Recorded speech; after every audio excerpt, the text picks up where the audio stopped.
That's the wrong thing to do. This is the right thing to do. And our kids are craving stability. They're craving the structure that they're missing because you're not getting that in some of these other areas. And when our kids when they get done with these classes, or they get done with the book with the officer or the fireman or the teacher. I do not know you, but I am your brother. You do not know me, but I am your protector. I will run into a burning building to save your life. Though I do not know your name, I will take a bullet for you. Though we've never met, I believe in duty and sacrifice of self. Your family is my family. Is my family. Your life is my duty.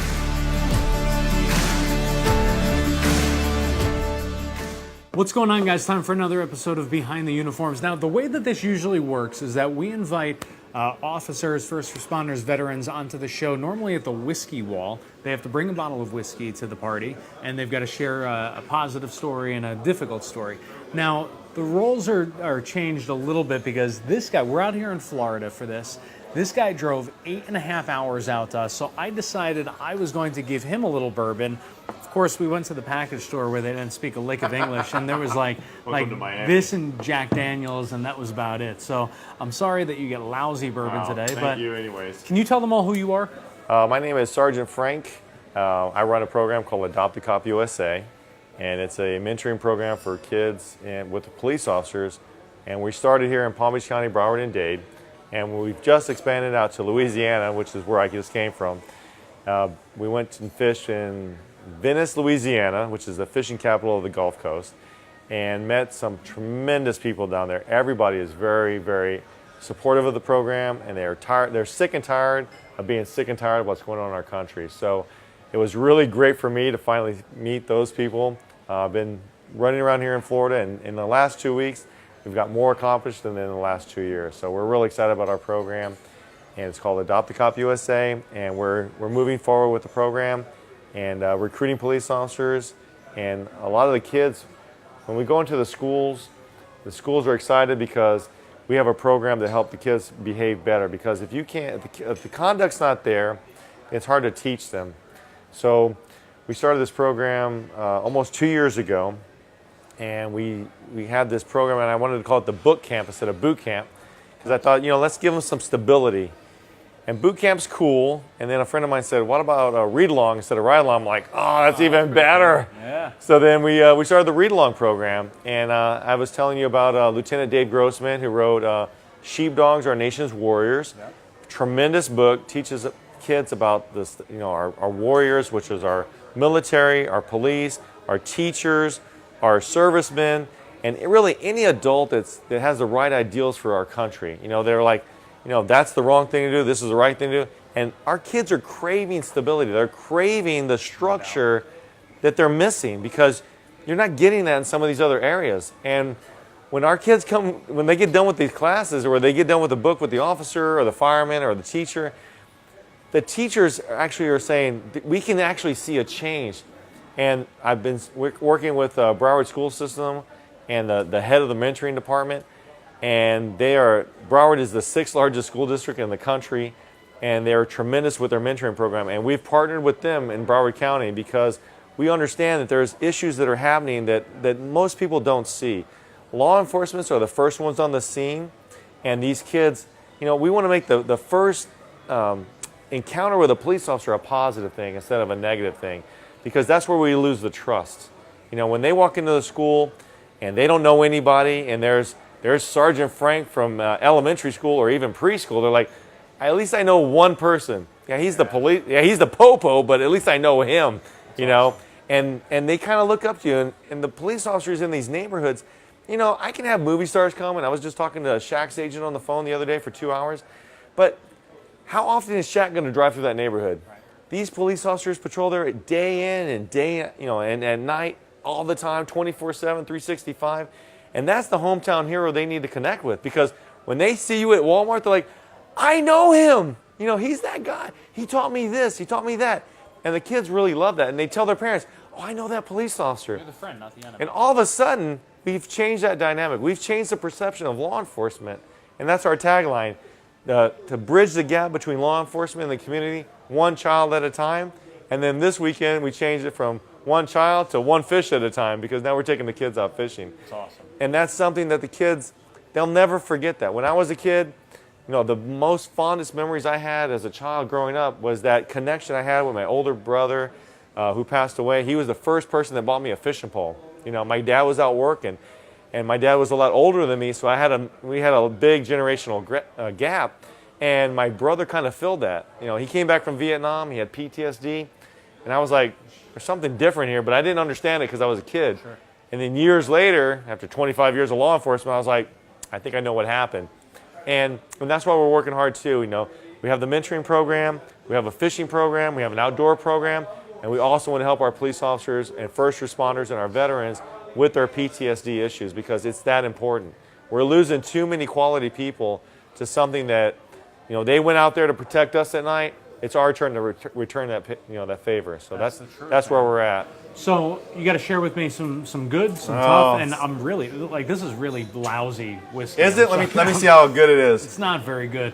We're going through the tasting Are you process because sure we're we're making not- our own whiskeys. I think Don't we know should if maybe. this is This will take off the surface of this table if we pour it out. I think it just took off my esophagus lining. We're gonna work on that. I'm gonna do a fundraiser just for that bottle. I'm going to be honest with you. I've got Tito's and soda over here in the background. So, all right. So Well, I'm gonna start off with one of the things where I almost stopped being a law enforcement officer. I was a rookie officer. I was about 2 years on the job, and we're working Bravo unit, which we had 2 people in the car, which we don't normally do in Florida.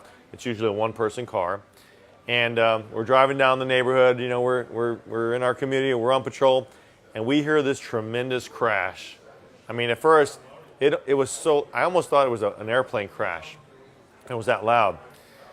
And we had the general idea, so we race on over there, and it's this 1960-something real metal car that versus a 1980-something not all metal car. Oh, geez. And the steel car was not like a scratch on it, and the other car was demolished. And I walk up to the car, and on the driver's side is this young girl, and I later found out she was 16 years old. And then there's a male on the passenger side, and I'm looking at her, and her stomach is kind of distended, So I immediately start thinking, well, how many months pregnant is this young girl? And the young man is like, well, she's not pregnant. And I was like, and it kind of stopped me. And I go back into my law enforcement mode, and we're getting fire trucks and we're getting everything taken care of. And they come, they transport her, and we're doing the report. My best friend from the police academy, he does the traffic homicide investigation. So I go to the hospital, and I'm like, I walk in the door, and he meets me as I walk in. I go, hey, how's that girl? And he goes, well, she didn't make it. Sorry. And this is like 22 years ago. I can't believe how much it affects me still to this day, but I'm sorry. And she, when he says that, and I have a young infant son, he's a toddler, and it hits you like a ton of bricks, because that's every young kid that you've ever met in your life, all of a sudden right in front of you. And I can't believe she's dead. And my mind was like, I just couldn't believe it. And I was really seriously thinking, do I want to do this for the rest of my career? Because this is horrible. And I already had a bunch of death situations in my family. I lost my oldest brother and grandmothers and parents. And I said, well, there's 2 things I can do. I can quit, or I can take this horrible event and I can use it as a catalyst to tell other kids about the dangers of making the wrong choices. So 25 years later, I made the second choice, and I taught thousands and thousands of kids in school, in elementary school, in middle school, about the effects of your choices. And I told this story, I can't tell you how many times, and I always have the exact same reaction. It really gets to me in a very deep way, because, and I did a youth program for 18 years. And I told the kids, I go, listen, if you're at a party and it's 3 o'clock in the morning and you're a ride you don't trust, this is my number. You can call me anytime. And knock on wood, nobody ever called me, but I had a few a few close calls, and I went above and beyond to help these kids because they're our future, you know. And, you know, the other part of this story that hits me every once in a while, that young girl, her aunt worked in the bank. And the family, I ran into the aunt a little bit later, a couple of years later, and I found out the rest of the story. And the mom and dad owned a Carvel ice cream store in our city. Totally closed down, and they moved out of town. That destroyed a family. And every time I saw the aunt, she used to start crying. And as a police officer, you know, that kind of messes with your head that every time you see somebody, they start crying because you remind them of a horrible, tragic event. Well, I met her the other day, and she didn't cry. And I was telling her about my new program and what we're doing with the kids, and it was a total different story. So it really took a really negative situation and changed it to a very positive situation. Her daughters are the same age as the girl who passed away. She has twins. So that's why she was so emotional about it. And you know what? Sometimes in life we got to make choices, and you know, that's the thing that we do, and we give these kids the option, say, listen, you could do this and you can do that. And I think it made a big difference in some of the kids. And I used to run into kids years later, and they'd be like, Officer Danysh, I made it. I'm like, what do you mean you made it? They go, I didn't get pregnant. I didn't get killed at the bus stop. I graduated high school. And I sit back going, gosh, you know, our perceptions of making it are somewhat different sometimes. You know, sometimes in our society, we think making it is getting on TV or making $1 million. But the real treasures are just making it through life, making the right choices. That's so crazy. So that's my most dramatic. Now you brought me down. Now you gotta bring us all back up. All right. The thing coming back up is I had a young lady, and I was actually talking to her on the phone the other day. And when I ran the Police Explorer program, that's the youth program, she has 2 daughters, and she was a really small, young little lady in the Explorer program. And one day we were at the police range because we used to do gun safety, because I think it's very important. If a child picks up a gun and they have no idea, tragedy happens. If they're educated, then tragedy doesn't happen. So I used to train all my kids what to do when you find a gun, and I started that program in smaller, elementary schools all the way to my teenager program. So we're talking on the phone one day. I tell her what I'm doing, and she goes, man, Sergeant Dan, she goes, so some of those things that you taught me, because one day at the range I said, we're going to shoot a 12-gauge pump shotgun.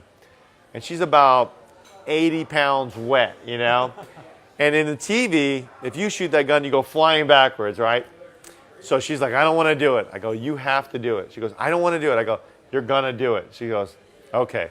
So she musters up her courage, and she gets up there, and I actually have my hand on her back, and she levels the gun forward, and at the range, and I mean, she's got one bullet in the chamber. It's like ultra safe. And she shoots the gun. She's like, and this smile comes up on her face, and she goes, can I do it again? So after like a box of ammo, 12-aught buck, I'm like, we have a budget here. We can't shoot all the ammo.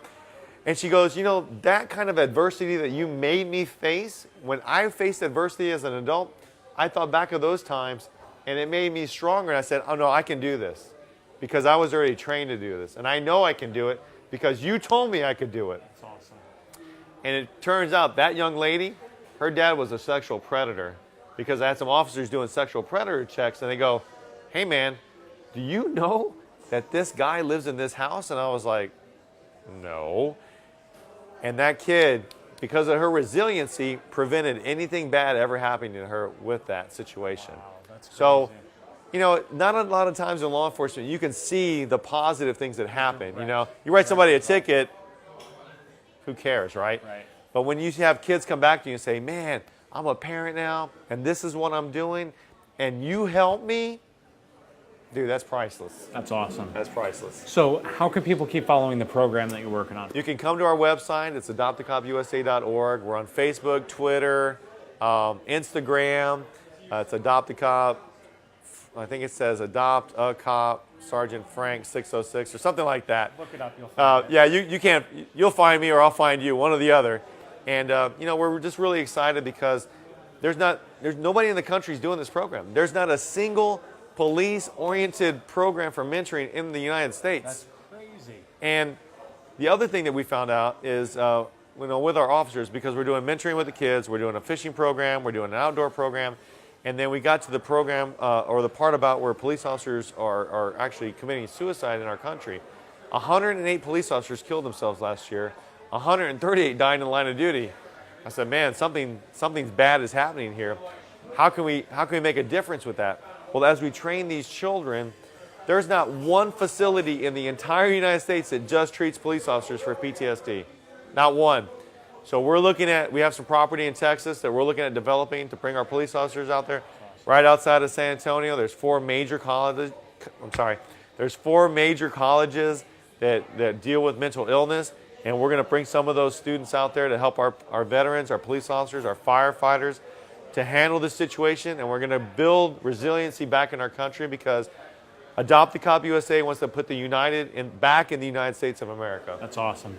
All right. So, guys, please keep following. As you all know, Facebook, Instagram, YouTube aren't necessarily the most supportive of first responders and of veterans. So all that we ask of you is just give this video a share. Link up in the comments below. Let him know what you think of his stories. Brother, thank you very for much. coming on the show. All right. See you guys next time.